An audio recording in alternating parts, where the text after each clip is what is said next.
Aqui não é um diário mesmo, de verdade, não é meu diário. Aqui é fingido, inventado, certo? Não é realmente parte da minha vida, né? É uma construção.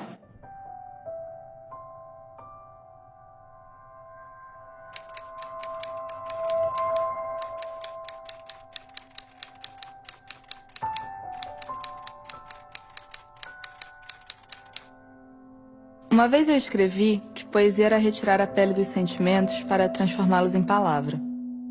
A Ana rasga. Ninguém passa de raspão por ela. A poesia dela abre, fundo.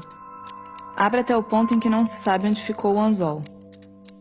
Todo poeta tem esse canto pelo azul. Mas é só a Ana que vai falar do white sargaço azul. Azul que não me espanta e canta como uma sereia de papel. A Ana consegue ser absolutamente universal e delicadamente particular. Mas é preciso tentar. Tentar além da Ana, tentar através da Ana. Porque talvez assim e só assim seja possível segurá-la no salto, ou segurá-la no ar.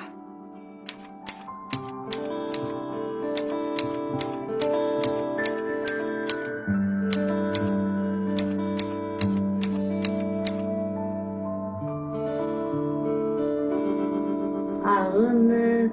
Eu tava pensando agora, assim, quando é que eu conheci a Ana Cristina, né? Conheci a obra da Ana. Aí eu me lembrei que eu tava um dia numa conversa, não me lembro nem com quem era, mas eram com amigos poetas, provavelmente Augusto ou Alice, Mariano, não sei quem foi. E eles falavam assim, porque a Ana ou Ana Cristina, e falavam de alguma poeta com uma intimidade muito grande. E eu ficava morrendo de vergonha, né? Eu falava, gente, quem será essa Ana? Quem é essa poeta que eles falam assim, tão à vontade? Ou é amiga, ou é alguém, sei lá, é uma grande poeta que eu nunca ouvi contar. E eu realmente nunca tinha ouvido falar, uma grande poeta que eu nunca ouvi falar, não era amiga deles. E aí eu procurei. Eu sou a Ana Cristina César e lancei A Teus Pés, meu primeiro livro lançado por editora. Esse aqui chama Samba Canção. Tantos poemas que perdi, tantos que ouvi de graça pelo telefone. Tá aí, eu fiz tudo pra você gostar. Fui mulher vulgar, meia bruxa, meia fera, vizinho modernista arranhado na garganta, malandra, vândala, talvez maquiavélica, e um dia emburrei-me, vali-me de mesuras, era uma estratégia. Fiz comércio, avara, embora um pouco burra, que inteligente me punha logo rubra, ou ao contrário, cara pálida que desconhece o próprio cor-de-rosa. E tantas fiz, talvez querendo a glória, a outra cena à luz de spot. Talvez apenas teu carinho, mas tantas, tantas fiz.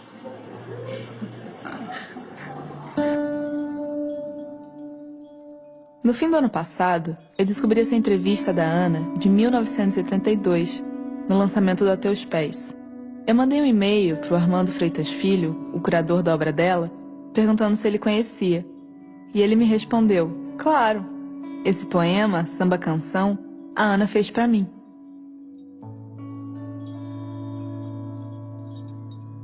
Eu conheci a Ana mais ou menos em 1972, 73. Ela era muito moça, muito mocinha, menina ainda, né? Quer dizer, mas já escrevia, porque escreveu, essa sim, escreveu desde sempre, desde 2 anos. Ela ditava para a mãe o que ela queria, o que devia ser escrito, mesmo antes de, vamos dizer, aprender a escrever. Ela ditava para a mãe, e a mãe contava que ela ditava saltando de um lugar para outro, brincando num, vamos dizer, sofá. Ela ficava pulando de um lado para outro, assim, e falava, toma nota aí disso, tá, tá, tá.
Você lembra da sensação quando você leu os primeiros poemas da Ana? A sensação foi uma sensação de pérola, se é que se pode dizer isso. É você descobrir, como você descobre dentro de uma ostra escura, não é? Uma coisa que brilha e que tem uma luz. Compreende assim?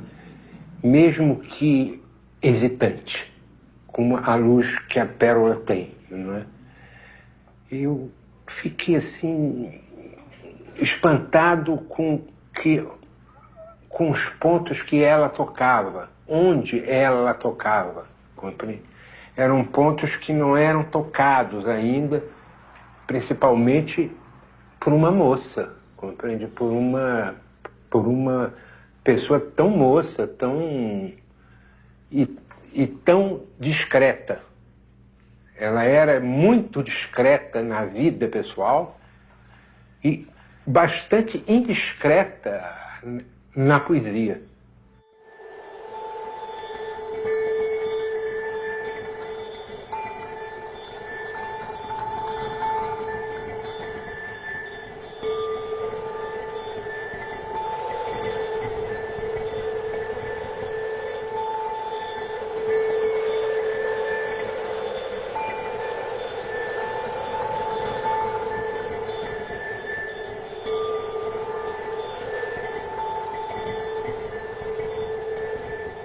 Era diário e não era. Era uma coisa meio cifrada, era uma coisa meio fragmentada, mas era poesia.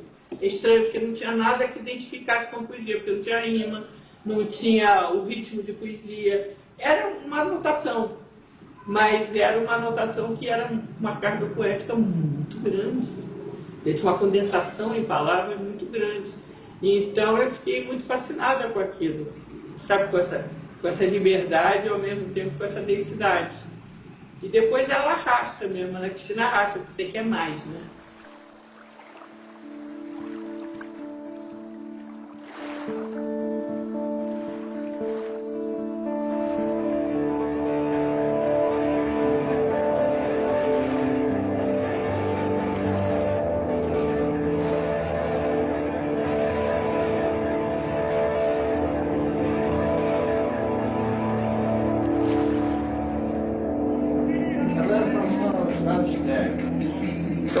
Você lembra dele? Não, isso é um filme sobre o lançamento do... Não, vamos lá de novo. Isso é o filme do lançamento da antologia 26 Poetas Hoje, organizado pelo Elisa Buarque de Holanda. E esse lançamento aconteceu no Parque Lage em 1976. Pelot fez uma antologia que saiu em 1976, 26 Poetas Hoje, com uma aposta, compreende? Uma aposta alta em autores que ninguém tinha, ou quase ninguém tinha ouvido falar.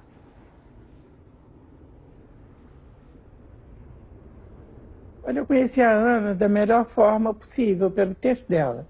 Eu não conhecia ela e eu estava organizando os 26 Poetas Hoje. Aí minha amiga Clara Alvim, ela me indicou o nome da Ana Cristina, que era aluna dela na PUC.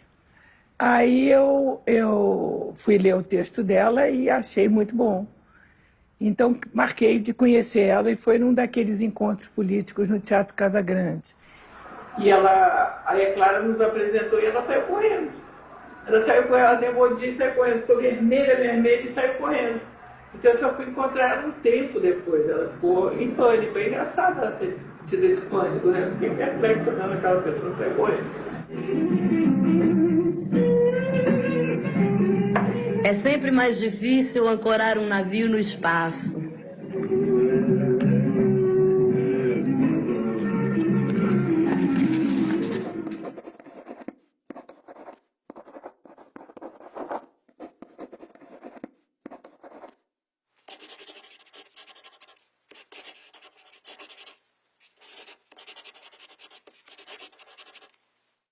E a poesia marginal ela começou a aparecer no momento de censura, de vazio. Todos os nossos amigos tinham ido embora para o exílio. eu trabalhava na universidade, a universidade te dava lista do que não podia ler, era uma loucura. E o que não podia ler era ridículo, porque não tinha nada demais. Tudo que é indústria cultural naquele momento era muito olhado. E a poesia, quem é que vai ler a poesia? Quer dizer, é um público tão pequeno que não vai ler o investimento de colocar censura nisso. Então, relaxaram quanto à poesia. E começou a se formar uma massa grande de poeta por toda parte. Era um inferno, aliás. Você ia ao cinema, entrava na fila, quando você chegava entrando na sala do cinema, você tinha que comprar 10 livros, só para se livrar do poeta. Porque eles te davam mesmo agressivamente. Então, era uma coisa nova, que não tinha na cena cultural. Nem essa forma de venda, nem essa figura desse poeta que faz seu próprio livro e entrega, não tinha nada disso. Então eu comecei a me interessar muito por isso, pelos dois motivos, né? O motivo era, afinal, essa geração consegue falar de alguma forma.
Era uma coisa pré-histórica. Você tinha um estêncil que era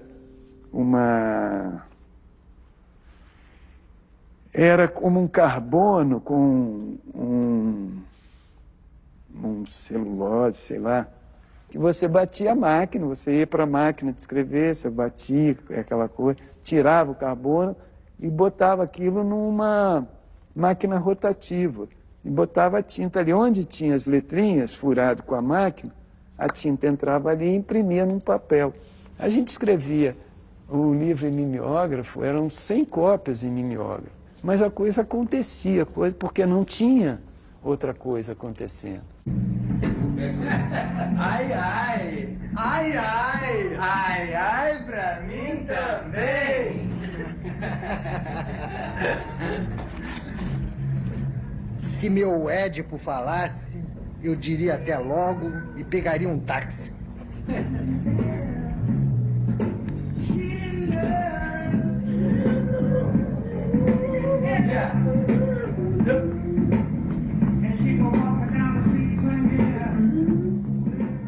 Era uma época mágica, na verdade, né? Porque era tudo esquisito na época.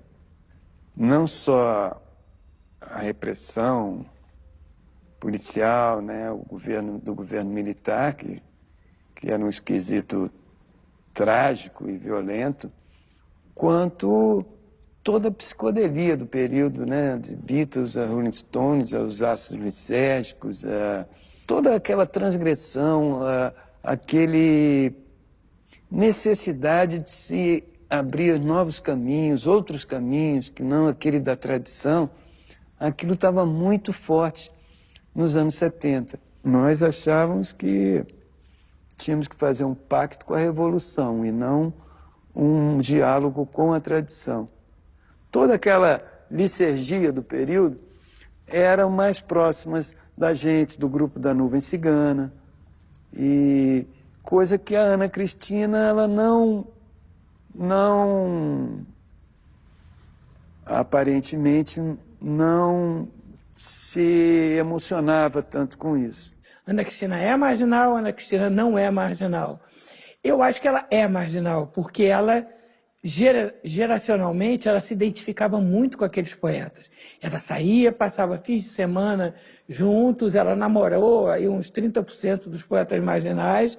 Ela era muito integrada ao perfil da juventude que se conheceu como marginal, eram os grandes amigos dela, era o grupo que ela convivia, mas ela tinha um diferencial, porque a Ana Cristina era muito literária, e o compromisso maior da literatura marginal é ser um pouco descartável, um pouco irresponsável em relação a um artesanato mais bem feito, um artesanato mais literário. E a poesia marginal se queria improviso, ouvido ao acaso, fragmento, mas fragmento do que você estava ouvindo, eram recortes, não eram fragmentos. E a Ana Cristina não fazia isso. A Ana Cristina era uma literatura que saía de dentro e era muito pensada e era muito reescrita. Ela só liberava um texto depois dele estar muito satisfatório do ponto de vista literário, que era o que a bandeira marginal rejeitava.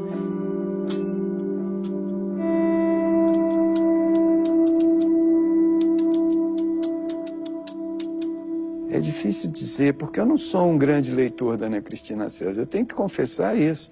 Ela dialoga muito com a tradição, coisa que eu não tenho, sabe? Agora, eu acho que um humor assim mais requintado, um certo sorrir com o canto da boca, sabe?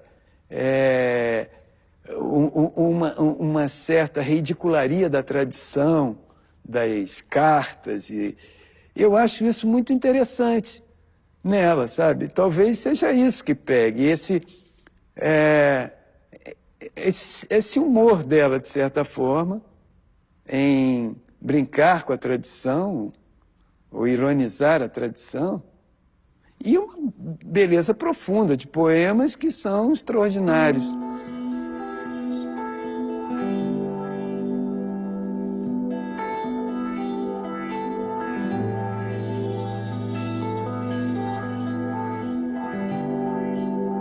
Tem um que eu até procurei copiar, que eu tenho uma paródia a um poema dela, que escova as gengivas com arame, de sangrar as gengivas. Quando ela lê um texto, eu leio, enfim, eu esqueço o nome do poema e o poema em si. E eu fiz um poema chamado Ana C, que dialoga com esse poema. Eu acho essa imagem muito forte, muito bonita. Dela, como é que é? Olha o corpo de um poema. Isso, olha o corpo de um poema, até perder de vista o que é corpo e sentir nas gengivas o gosto de sangue. Não é isso? E eu fiz uma coisa muito próxima, de tão mexido que eu fiquei com esse poema, sabe?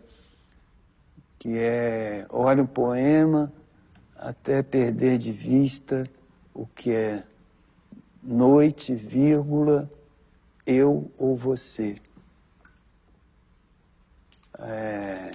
Até restar apenas você. Você, né? É uma homenagem a ela, não chega aos pés dela, mas é interessante, eu gosto do poema. Foi o que eu consegui fazer. E quando eu li esse poema, que ele olha muito tempo para o corpo de um poema, até perder de vista o que não seja corpo, e, enfim, não me lembro de cor, mas quando eu li esse poema foi que tudo meio que fez sentido, de alguma maneira, mesmo sem ter entendido muito bem o que queria dizer. Até hoje eu acho que eu não entendo, acho que a ideia é essa mesmo. Mas, enfim, esse poema que me fez procurar saber mais e no dia seguinte eu fui à travessa, comprei o livro, esse aqui. Porque o que eu gostei daqui é que, assim, primeiro que ele está em ordem mais ou menos cronológica da vida dela. E ela escreveu poemas incríveis e isso ao mesmo tempo que faz com que a gente se sinta muito mal, né? Porque a gente não escreveu poemas incríveis com menos de 15 anos. Eu acho que ao mesmo tempo motiva a escrever. Esse poema eu adoro. Mancha. Tenho 16 anos, sou viúva de família azul, de cabelos esvoaçantes e nada rebeldes. Sou genial sob todos os pontos de vista, inclusive de perfil. A poesia é uma mentira, Mora? Pelo menos mentira da verdade relativa e ativa a circulação consanguínea. A pedra filosofal é um tanto ou quanto besta. Plutarco, Platão, Pauto, Plutão, Turcotão, Pauto, Platocotão, Pulo, Plau. Desisto, tenho 16 anos e perdi-me agora rabiscando-te. Enfim, eu acho sensacional ler coisas que ela escreveu aos 16 anos e coisas tão legais e, enfim...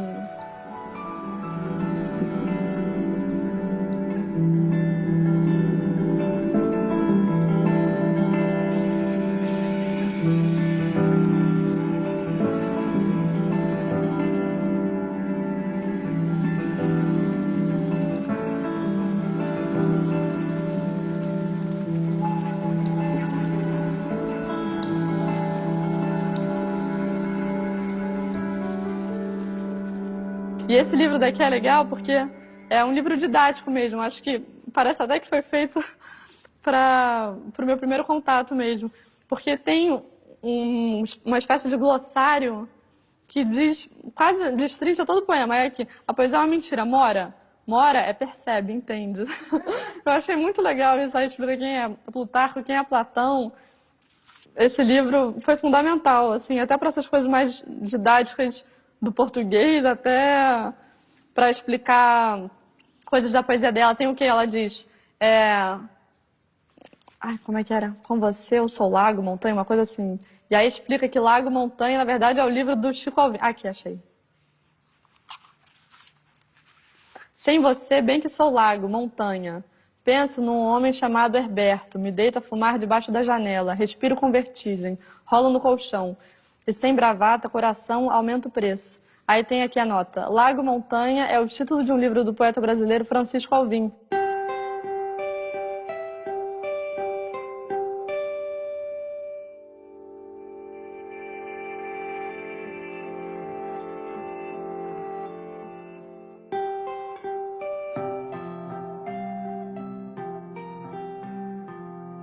Aqui mesmo, tem um lenço onomástico aqui que dá algumas pistas de autores com os quais eu cruzo, né? Até às vezes eu copio, cito descaradamente.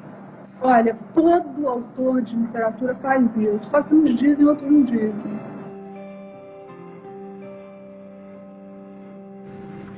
Tem esse aqui, Homem Público número 1. Antologia, que já é um título totalmente misterioso, né?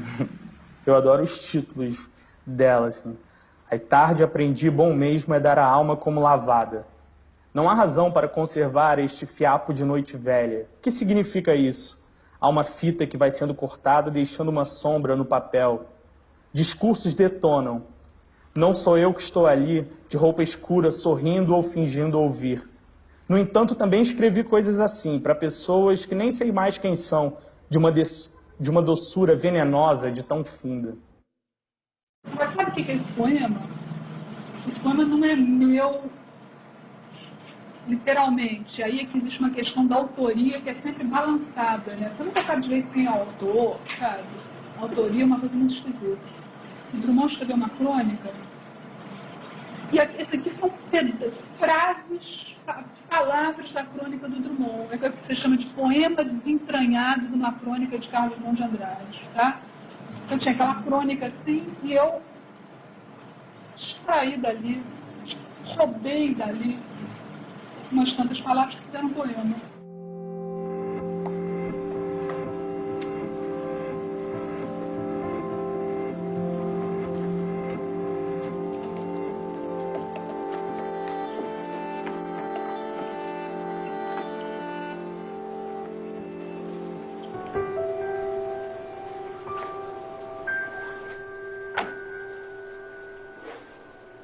Tem algum poema seu que você acha que tem uma referência direta dela? Que você Tem. Tem um que o título era... E agora? Eu acho que o título era Inéditos e Dispersos. Era o mesmo título do livro dela. Do livro que foi ela que fez. Mas tem. Eu fiz e aí o editor, o Jorge, ele sugeriu. Ele falou, você não acha que tem que tirar? Tá uma referência muito direta e tal. Ele tem toda a razão, porque acaba que direciona muito a leitura do poema. É esse aqui. Ó, tem uma referência direta. Tem um verso dela aqui. Mas tá entre aspas. Eu sou idiota, devia estar com medo. Eu deveria ter colocado sem aspas nenhuma, mas eu coloquei com. Chama dispersa. Vejo-a como um talvez céu de estrelas dispersas e rasto. Estreia de uma noite nova que estica a latitude do remédio ao riso. Poesia sem arreios que passa rasgando, ciente do que é último, do que é útil ao poema. Sua marca na fotografia é sempre uma outra, rosto imperscrutável, do infinito em luz que a mim se misturava. É isso aí, eu botei no final, tá vendo? Destacado aqui com as aspas, isso aqui é medo.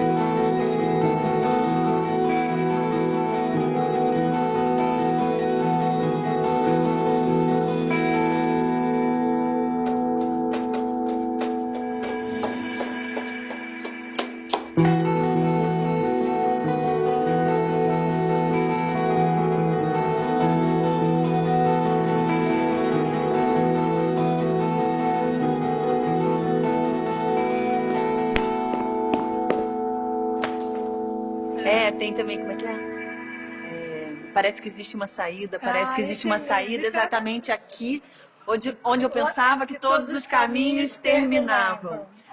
Aqui. Uma saída de vida. Em pequenos passos, apesar da batucada. Parece querer deixar rastros. Parece querer deixar. Agora que você chegou, eu não preciso mais me roubar. E a minha pesquisa começou, alguma coisa no texto gerava uma tensão que poderia ser revelada em movimento. E eu acho que esse era a base do trabalho, essa era a base do trabalho. Qual é a forma de revelar o que o texto trazia em movimento. E aí eu acho que a gente também foi desdobrando, foi entrando na obra, mas assim, durante o processo, né, de ensaio. Meu último solo, que eu fiz há 2 anos atrás, ainda tem coisa da Ana, né, que é uma fala da Ana linda, que ela fala, se você me ama, por que não se concentra? Que é uma coisa assim que você quer dizer mais, entendeu? Essa coisa da Ana também de conseguir ser tão sucinta, né? Tem e ferina, aguda. Poder de síntese, né? Isso é delicioso. Eu me separei, acontece essa historinha, eu me separei, e aí me separei, 25 anos de casado, e me separei. E entrei numa casa meio destruída, meio nos escombros, assim, A primeira coisa que eu fiz foi botar uma poesia da Ana Cristina na parede. Nunca pensei sobre isso, mas agora foi a primeira coisa. Cheguei lá e escrevi. Estou vivendo de hora em hora com muito temor. E era como eu tava mesmo. E tinha certeza que ia rolar um safari.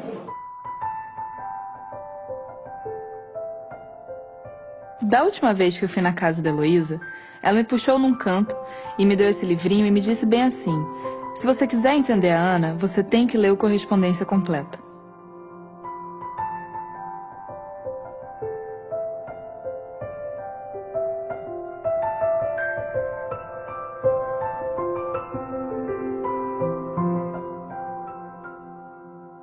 Eu estava com ela em Búzios e ela tinha mania de carta. Ela mandava muita carta para todo mundo, né? Carta. Aí eu disse, ela, vamos fazer um livro. É sempre a mesma coisa, sai de uma mentira. Mentira é uma palavra ruim, sai de um engano, sai de uma ambiguidade, né? Então eu falei, Ana, escreve uma carta longa aí, uma cartona, e a gente faz um livrinho chamado Correspondência Completa. Não é a correspondência completa, aí é uma carta só aqui dentro. Então é o máximo dessa brincadeira, né? Que não é bem brincadeira que ela fazia, né? Aí depois a gente levou num cara do Silk para fazer o aviãozinho e aí foi tudo xerox aqui dentro. Cortado com a mão e grampeado.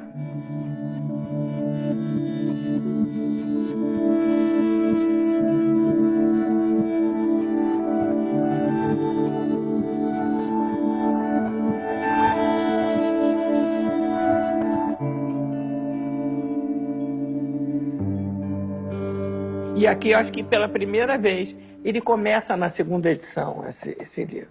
Ele é todo mentiroso. Eu acho engraçado porque a Ana Cristina se deliciava com o engano, né? Enganar. Então, ele não tem primeira edição. Eu me lembro tanto desse momento em que a gente botou a segunda edição. Ela disse: os bibliófilos vão ficar procurando a primeira edição, e não existe. Então, eu estou contando esse episódio porque eu acho que isso tem a ver com a estética dela, com a dicção dela. Ela realmente tinha isso. Cadê a primeira edição? Começou pela segunda. Quer dizer, é sempre um despistar. Ela bota atrás uma bibliografia dela falando de uma coisa que não existe. É o próximo, na gráfica, no prelo, não sei, mas eu não me lembro bem. Ou então, o livro anterior. Enfim, é um livro que não existe. Quer dizer, de enlouquecer um cristão que sai procurando, né? Gente que faz tese, coitada. Então, é uma sucessão, são camadas de cenas e de intenções e de enganos e de pistas que, numa coisinha deste tamaninho, aqui tem uma camada assim de intencionalidades. Porque quando você vai tentar chegar perto dela, ela escapa. Assim. É um pouco essa sereia de papel que tem num poema dela. Ela sempre essa sereia de papel que está flutuando no espaço como um navio, assim, que você vai... Quando você chega perto, escapa, daqui a pouco ela volta, enfim. Aqui. Aí o poema se chama Ânsia. Queria nadar nas piscinas em que os semideuses fumam pelos despedaçados muros do espetáculo. A rua, bem se sabe, permanece como uma pluma de chumbo. Queria saber misturar Gertrude Stein com Billy the Kid, mas caio aqui mesmo nessa autoestrada, nessa via sem heróis de plástico e sem bandeiras para hastear. Vou dar minha orelha a um cego e caminhar pelo lado sombrio da calçada. O poema é um espaço que você vira para tudo. Você pode dizer tudo. Tá? De repente eu digo, isto aqui não é um livro, isso aqui sou eu. Tá? Eu caio nos seus braços, eu estou a teus pés, leitor. Tá?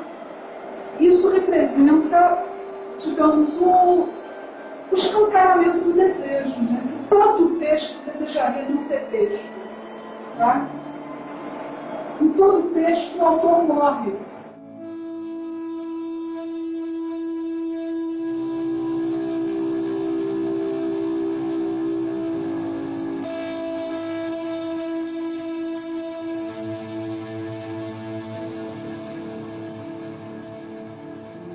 Você, quando está escrevendo, o impulso, basicamente, de você escrever é mobilizar alguém, tá?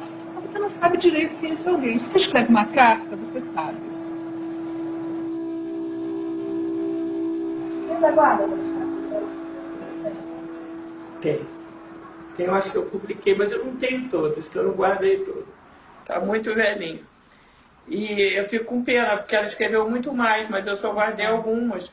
E algumas, ó, é muito. Quer dizer, ela escrevia compulsivamente. Então tinha as cartas, olha os tamanhos das cartas e tudo escrito à mão, né? Muito regular, elas são enormes. Elô, minha querida, desculpa a demora e o suspense, e os cartões enigmáticos e os telefonemas desvairados. Mas só agora cheguei mesmo no meu canto e posso escrever direito. Direito mais ou menos, porque hoje tirei um quisto do olho e estou de pirata, com imensas bandagens extravagantes debaixo dos óculos. Um lance de hospital público inglês, tantos velhos puxando papos deprimidos, a enfermeira segurando a sua mão na hora da anestesia, falando banalidades to cheer you up, e você sai de um olho só, sem equilíbrio, passantes lançam olhares discretos, uma leve curtição masoquista, vontade de estar elegantíssima. Aprumo o passo e vou ao banco e ao supermercado, representando a minha própria competência. Caolha. E foi Caolha que me propus a recomeçar. Fiz uma alta sopa de legumes e botei ordem na casa. Mamãe foi embora no domingo, e ainda fiquei uns dias na casa da Mônica, amiga da Maria Helena, botando pra chorar. Pedi pra ela descolar uma pessoa tipo apoio psicoterápico uma vez por semana. A história se repete ligeiramente. Você lendo uma carta dela, por exemplo, uma carta da Ana Cristina, se você tirar para fulana de tal e você tirar, no fim, com um beijo da Ana, se você tirar esses dois referenciais, essas duas referências, melhor dizendo, o texto que fica é muito próximo do texto que ela publica, compreende? O texto dessa carta. A novidade principal é essa interlocução, que eu acho rica, como se ela falasse diretamente com quem está lendo, como se ela perguntasse ou dissesse aquilo para o coração de quem está lendo aquilo, compreende? E isso é uma coisa de fato nova.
Escrevo cartas.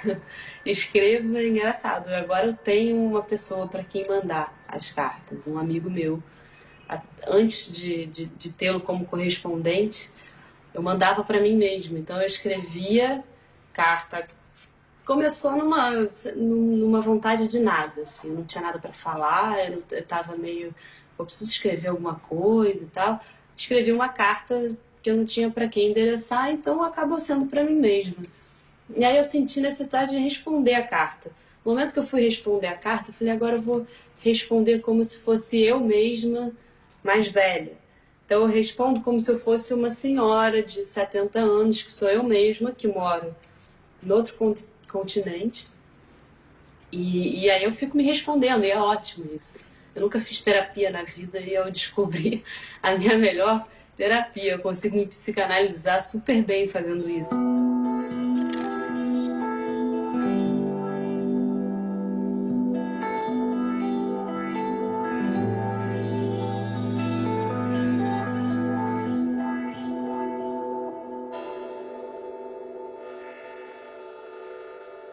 Se for continuar, vai ter uma hora que a outra vai morrer, né? Porque se ela já tem uns 70 e poucos, vai ter uma hora que ela não tem jeito, eu vou ter que me matar, né? Na vivência pessoal de todo mundo, diário e correspondência, diário e carta, é o tipo de escrita mais imediato e mais primeiro que a gente tem. Existe muito aquela expressão, né? Querido diário. Por que você está no diário? Você está também de olho no interlocutor. Você escreve um diário exatamente porque não tem um confidente. Está substituindo um confidente teu.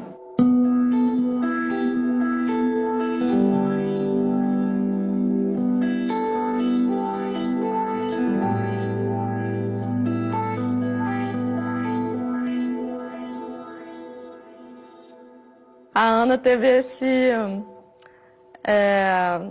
apertou esse botão de isso é exatamente o que eu gosto, é isso que eu quero fazer, enfim, virou o meu modelo total de perfeição, sei lá, que exagero. Mas enfim, mas o que eu gosto na poesia da Ana é que ela faz essa brincadeira de diário, de jornal íntimo, que na verdade não diz nada. E eu acho que é um barato isso, porque ela, ao mesmo tempo que você pega os poemas dela e você sente que ela está te deixando ali como um grande amigo, um cúmplice, você lê aquilo, fica se achando como se estivesse invadindo o diário de alguém ali, o cadeado estava meio aberto no quarto da sua irmã e você conseguiu abrir as páginas. Mas, na verdade, não tem segredo nenhum ali, nenhum segredo concreto. Você não tem nomes reais, pelo menos. É tudo uma grande ficção.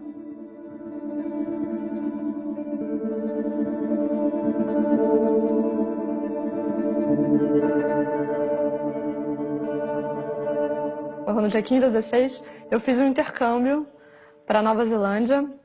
E fiquei numa cidade mínima, que não tinha nada. Não conhecia ninguém, claro. Imagina, Nova Zelândia, quem conhece alguém? Mas quando eu fui para Nova Zelândia, eu fiz esse caderno, que era mais livre para escrever poesia mesmo, e esse daqui, que era o diário mesmo. Aí eu coloquei a passagem, era tudo bem diário de menina, né? Só faltava o cadeado. Mas enfim, aí eu colocava dia tal, quarto dia. Eu acho que isso daqui não fiz por causa da Ana, mas eu acho que foi um ponto em comum que eu encontrei e foi isso que me maravilhou tanto nela, né? De, na verdade, ter esse diário que não me dizia nada, mas ao mesmo tempo eu achava que entendia tudo do que ela estava falando. Carpete Marrom. Eu escrevi em 2004 em Orio, essa cidade muito pequena na Nova Zelândia. Não é poema, é em prosa. Tomo chá de gengibre e limão com uma colher de mel. Mordisco uns biscoitos amolecidos pelo tempo e lambo as pontas dos dedos, sugando os restos de açúcar. Meu bem, já não sei o que dizer. Abri o envelope e devorei a sua letrinha miúda contando as imundícies da adolescência e reprovei em tom de mãe. Isso não. Você me conta as velhas novidades com muita energia. E quando tirei o papel... Desculpa. Você me conta... É difícil ler esse, mas tudo bem. Você me conta as velhas novidades com muita energia. E quando tirei os olhos do papel, me espantei em não estar aí, juntinho. Os meus pés estão cruzados do outro lado da cama. Teimam em tremer esses dois. E quando a gente escutava música, as risadas saíam agudas e os olhos cintilavam, enormes, feitos de jabuticaba. Já aqui é pacato toda a vida. 9 da noite não se ouve o telefone tocar e a lua enxerga lá de cima. Antes de entrar no avião, ouvi muito conselho de que céu e mar diminuem saudades, já que existem em qualquer parte do mundo. Mas eu não concordo. Céu é céu, mar é mar e saudade é tudo, até coisa que não se vê. Só que eu sou forte que nem onça e fechei os olhos com muita vontade para que ninguém me visse chorar. Já sou gente grande para me derramar em tico-tico na frente dos outros. Agora preciso ter segredos. Não é assim que se faz quando cresce? Pois tem dias que fico bastante quieta, observando com sentido de bicho, e a cabeça chega a machucar de tanta ideia que cutuca. Sabe, essa cama está uma bagunça, com dias espalhados e gostos trocados, porque o calendário desse povo é muito doido. Você já imaginou que eu estou na noite da sua manhã? Enfim, não é muito bom, mas era lendo Ana Cristina César com 16 anos, no outro lado do mundo.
ela leu que tinha um edital da Rotary Club, que era um clube muito reacionário, né, muito conservador, um clube quase militar, né, e que o Rotary Club ele estava oferecendo bolsas para a Inglaterra. E era muito engraçado, porque ela foi na minha casa para se vestir para a entrevista do Rotary Club. Então eu não sabia, aí fica tão claro, ela não sabia que roupa que ela botava, de menininha, de fatal, de senhora, de tímida, de distinta, de cafajeste. Então essa conversação sobre o vestido, durou horas e horas e horas. Então a coisa mais importante do mundo naquele minuto é qual era a personagem que ela ia montar para os rotarianos, né? E aí eu não me lembro bem como é que ela foi, mas eu sei que os rotarianos deram a bolsa para ela. Em Londres, perdida, só num restaurante. Estavam tocando música qualquer, e de repente tocaram música brasileira e ninguém soube. E eu ouvia aquela música e olhava pelo espelho as pessoas comendo sem saber. Ela sem saber da música que era brasileira, do meu cansaço oculto pelas pálpebras, baixando sob a terra, e nem solavancos nem risos interrompiam o meu cansaço tão abstrato. O meu coração da esquerda se engalfou com o meu coração da direita, e eu gritei no restaurante: onde estão? Ninguém sabe. Estava quente, abafado, pesado e seco. E eu precisando dormir. Mais uma vez o coração não bate. Mas não é por preguiça, não. Esquece que você está roubando guardanapos dobrados burramente. Na realidade, o que ela fez na Inglaterra, muito mais do que estudar ou do que escrever, etc., você vê isso pelas cartas, era viver como uma inglesa. Era fazer o número da inglesa. As fotos que ela mandava, tudo era: eu sou uma inglesa. A imagem que me ficou foi da chegada dela na minha casa, com uma roupa totalmente estapafúrdia, uma calça larguíssima, amarela, uma blusa azul turquesa, óculos gigantes, cabelo desgrenhado. Então ela chegou arrasando, ela chegou passando uma mensagem pop, uma mensagem moderna, uma mensagem que não era muito igual ao que a gente imaginava dela. Essa coisa do figurino eu acho importante, porque quando eu falo figurino, eu penso personagem. Ela tem a menininha, ela tem a ingênua, ela tem a fatal, ela tem a Art Nouveau, as fotos vão acompanhando ela, acompanhando o imaginário dela. Tantas Ana Cristinas existia, ela encenava mesmo. Não era que nem o outro que tem 400 na cabeça. Eu sou 400, não é? Ela era de fato 400. Ela era 400 personagens. Não é que o eu dela fosse 400 como no outro poeta. Ela era 400 personagens e ela se vestia para isso, ela tinha trabalho para fazer esses personagens. Quem é a Ana Cristina? Para mim é uma série de fotografias que eu vejo uma pessoa completamente diferente dela mesma. Ela até fala que ela nunca é idêntica a ela mesma. Realmente, ela não é. Como é que pode ser tão... uma hora um cabelo encaracolado, com uma cara assim, e outra hora ela é aquela mulher sensual que te olha. Isso impressiona.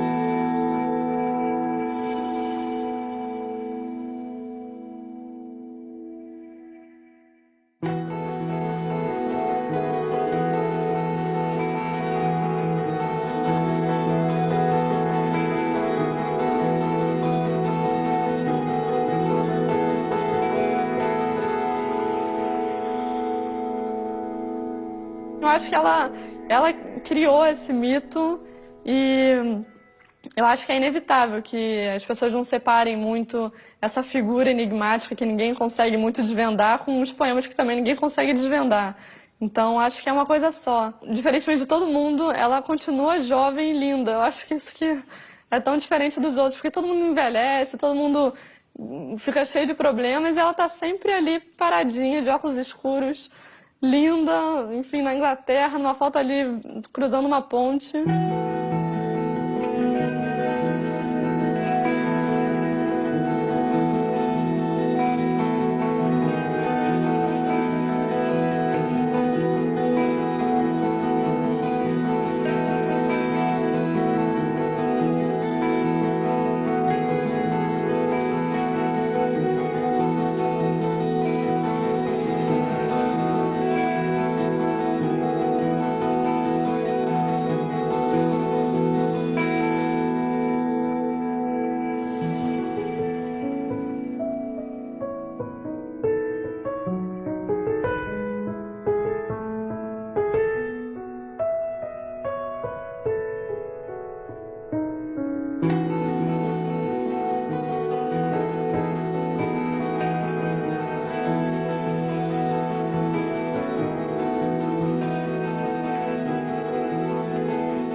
Qual foi a principal marca que a Ana deixou na sua vida? Essa é uma pergunta enorme, né? Qual é a mesma pergunta? O que ficou de mais marcante dela, nessa principal marca na sua vida, a marca da pérola na sua vida? Ela me mostrou, sem fazer trocadilho, a pérola me mostrou a ostra que eu sou. Ela me mostrou o quanto eu sou fechado, o quanto eu era mais fechado ainda. Ela me ensinou a abrir-me um pouco mais para os outros. As pessoas me veem hoje mais, pelo menos, como uma ostra aberta, né? Não como uma ostra fechada, né? E ela me, auxiliou nisso, né?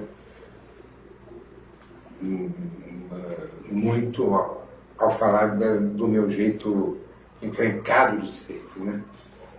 Que eu era em 1970, que eu fui nos meus 30 anos. Continuo sendo hoje, mas eu posso entrar de férias. Naquela época eu não podia entrar de férias, eu não sabia entrar de férias. E me ensinou assim, não dando aulas, não falando, conversando, como nós estamos aqui, conversando. Mas isso é uma longa conversa de muitos anos. Era um telefonema, talvez o maior que eu dei, de 7 horas, eu e ela falando no telefone, não é? E começamos com uma questão: quem ia para casa de quem? Se eu ia para casa dela naquele dia ou se ela vinha para cá. Estava chovendo, era frio, não sei o que. Ela dizia: bom, é melhor você vir para cá. Eu dizia: não, eu estou aqui, venha para cá. E durante 7 horas ninguém foi para casa de ninguém e ficamos falando no telefone sobre essa questão e sobre muitas outras. Então, essas conversas que duraram muito tempo de uma vida, por quê? Nem tanto tempo assim, temporalmente falando, cronologicamente falando, mas existencialmente falando, eram muito intensas as conversas, porque brigávamos muito, não é? Brigávamos muito mesmo.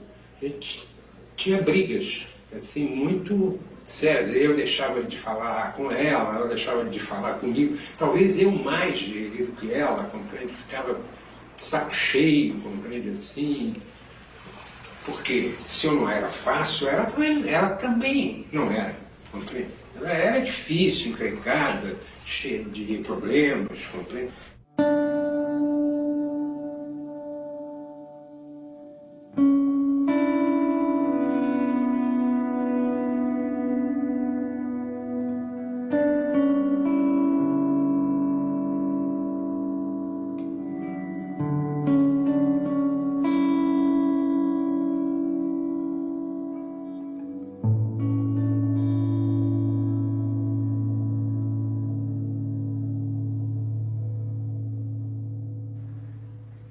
Para mim, a presença dela foi vital e até hoje ela está comigo. Né?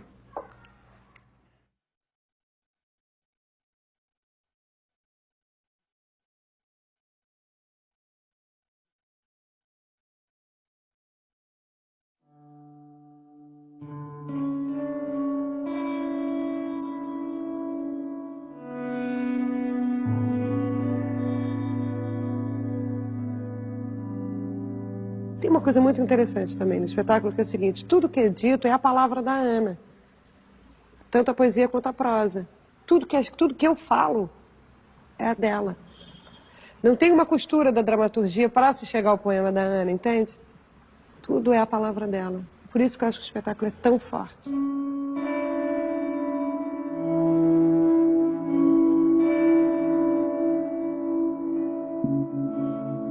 É sempre mais difícil encontrar um navio no espaço, né? Até chegar a esse título, vocês pensaram em outro? Não. A gente não pensava em nada. A gente ficou batendo cabeça um tempão, falando, meu Deus, como é que a gente vai chamar? Porque essa coisa, né, é sempre mais difícil ancorar um navio no espaço.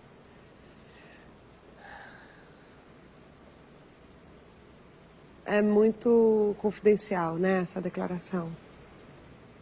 Esta é a mala de couro que contém a famosa coleção. A primeira coisa que encontramos por cima de tudo é... Cartões postais. Não. Um par de luvas. Hein, Luvas? Luvas de pelica, coisa fina.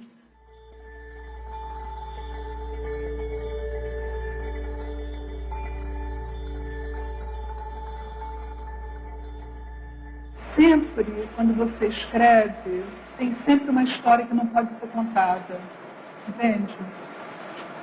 Que é basicamente a história da nossa intimidade, a nossa história pessoal. Essa história, ela não consegue ser contada. Se você conseguir contar a tua história pessoal e virar literatura, não é mais a tua história pessoal, já mudou. O que é isso de literatura? Que texto maluco é esse? Tá? Que conta e ao mesmo tempo não conta. Quanto mais você se aproximava dela, mesmo nos teus pés, mais distante você ficava. Ela te enganava sempre, né? O Armando do filme me disse: cuidado com a Ana Cristina, quando você lê, porque ela mente muito, né? É mentira do ponto de vista fotográfico, assim, né? Da filosofia do aparente, né? Mas é verdade na profundidade do sentimento, né? Eu só sei que o que eu estava sentindo era um pânico debruçado naquela hora. Adeus tudo que aprendi agora. É quando um anjo, instável nas asas, sobe ao mastro e esquece as lições do voo. Eu tive noites sem dormir, assim, de ficar identificada demais. Não que eu estou virando Ana Cristina, porque não precisa, a gente sabe que não está virando. Mas de me aproximarmos muito demais do sentimento, sabe? Falar, eu conheço isso também, eu sinto isso da mesma maneira. Que medo, sabe? De ver isso tão traduzido assim, por ela. Ela é uma falsa íntima, né? Ela chega perto, mas você não segura. Eu acho que não tem muita intimidade, não. Tem mais encenação do que intimidade.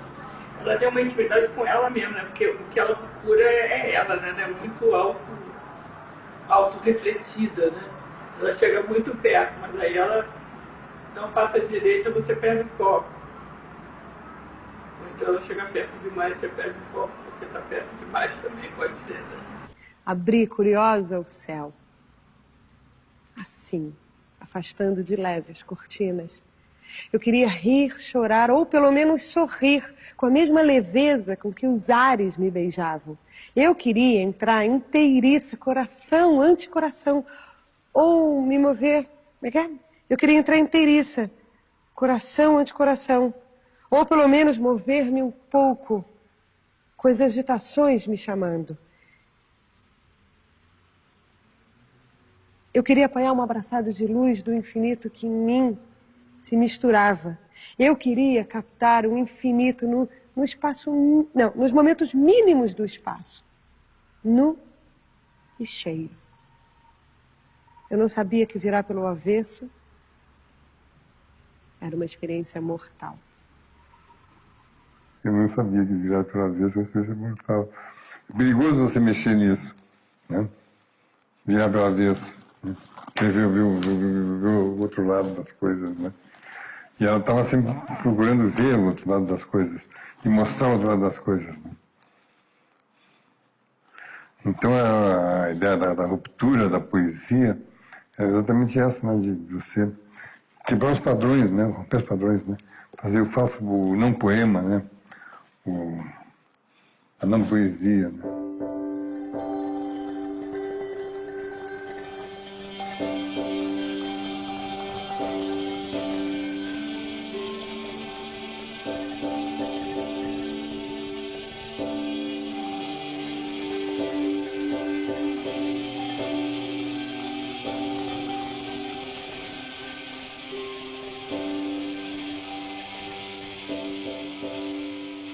Ela foi chamada para falar na PUC, e aí houve uma pergunta na PUC dos alunos, dizendo, mas por que você escreve essas coisas assim tão cruas? Por que você não escreve sobre nuvens, céu, como uma mulher deve escrever, compreende? Isso, um aluno, hein? Por que você... você não escreve como Cecília Meirelles, sobre estrelas, sobre... Aí a Ana respondeu assim, mas Cecília Meirelles é homem. Quer dizer, ela respondeu, ela teve esse, vamos dizer, achado espetacular, compreende? Porque ela mostrou que a poesia que Cecília fazia, para ela, naquela época, soava como uma poesia que tinha, vamos dizer, o comportamento masculino.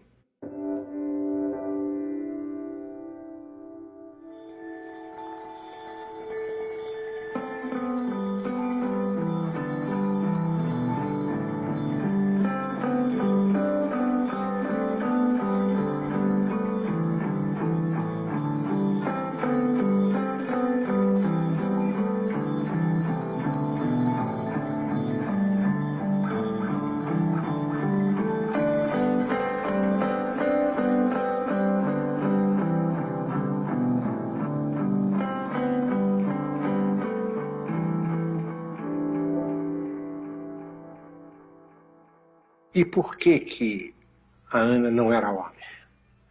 Porque a poesia dela, junto com o movimento de mulheres daquela época, de afirmação, reflete isto, reflete o corpo da mulher, a ambiência da mulher não visto pelo homem, mas visto por uma mulher.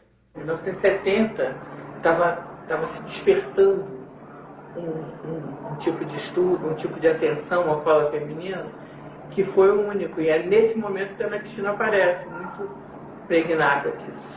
Você acha que dá para falar em literatura feminina? Não, eu acho que não dá para falar em literatura feminina e dá. Não dá para falar se você achar que a mulher é assim. Mas dá para falar se você lembra que isso é uma coisa cultural. Essa fala foi construída por problemas culturais, quer dizer, por impedimentos, pelo gerenciamento familiar, pelo padrão sedução que deram para a mulher avançar, né? Então, você tem truques, né?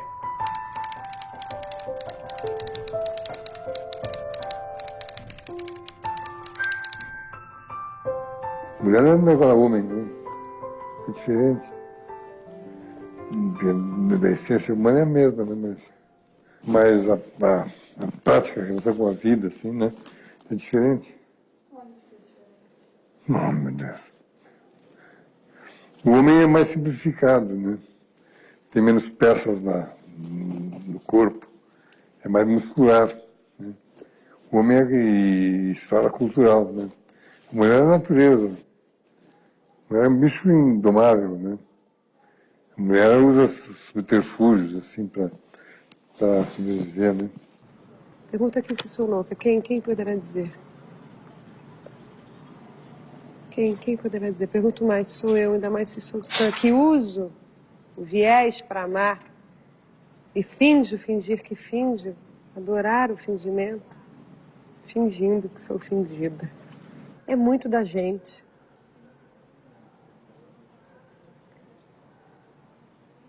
Dá até vontade de falar, vocês querem entender as mulheres? Leiam Ana Cristina Sciascia. Né? Tá tudo lá.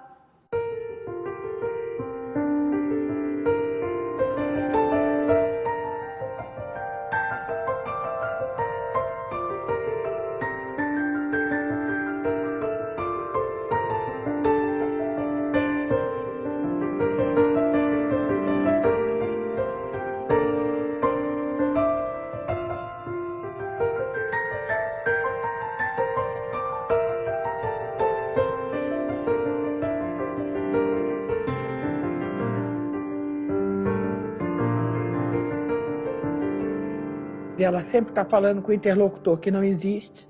Então, quando você tem um interlocutor muito presente, ela tinha, só que você não sabia quem era, quando você tem um interlocutor muito presente, você não precisa falar tudo, porque ele já sabe metade das coisas que você está se referindo, né, às quais você está se referindo. Então, você quando fala com sua irmã, com sua amicíssima, você não precisa explicar cada coisa entre vírgulas. Então, ela guardava metade, porque esse interlocutor tinha informações. Só que o leitor não tem essas informações, e esse interlocutor nunca existiu. Então é uma relação de esconde-esconde, de falar só um pouco, de omitir algumas coisas, de espelho, né? Ela falava com ela mesma muitas vezes, era uma relação muito especular. E então você tem isso atrai muito, porque você fica se sentindo ávida por mais informação, por pegar aquela criatura, né? Segurar, entender aquela pessoa. Então, eu acho que isso atraiu muito. E depois também a figura dela, que era muito linda, que estava encaixada no marginal sem ser marginal, e que se matou, né?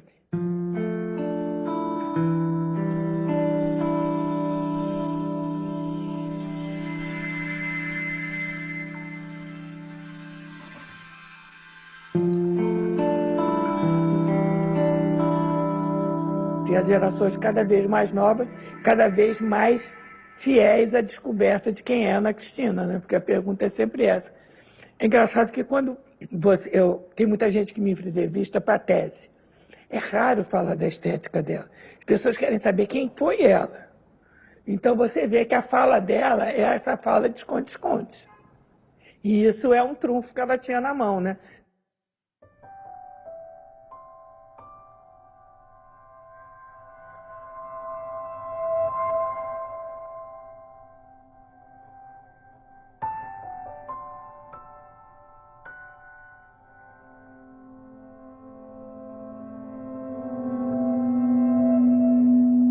Ana, mulher é mesmo um bicho indomável?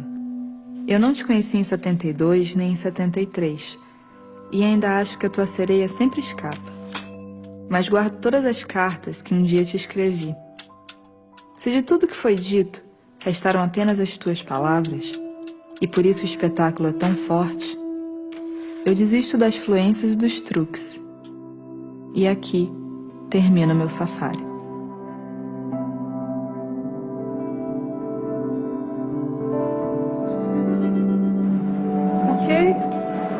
Depois vocês me escrevam cartas, eu quero receber cartas, tá? Vocês me escrevam cartas, o que vocês acharam? Assim. Prezada autora.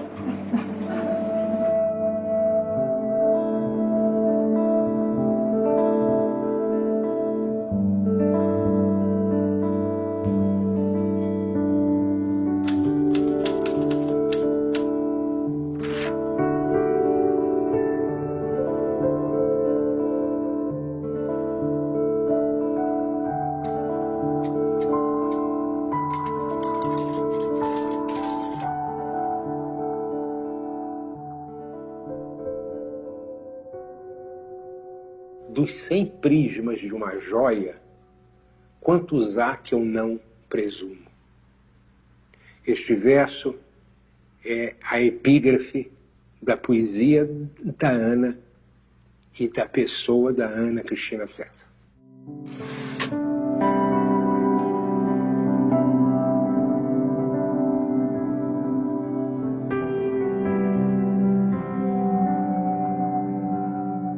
Na verdade, eu acho que esses poemas não são para ser lidos, né?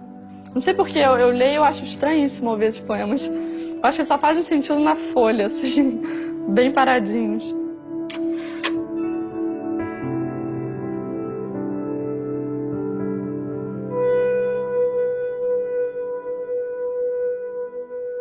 É impossível viver sem poesia, porque sem poesia a vida fica muito tosca, muito chula, muito bronca.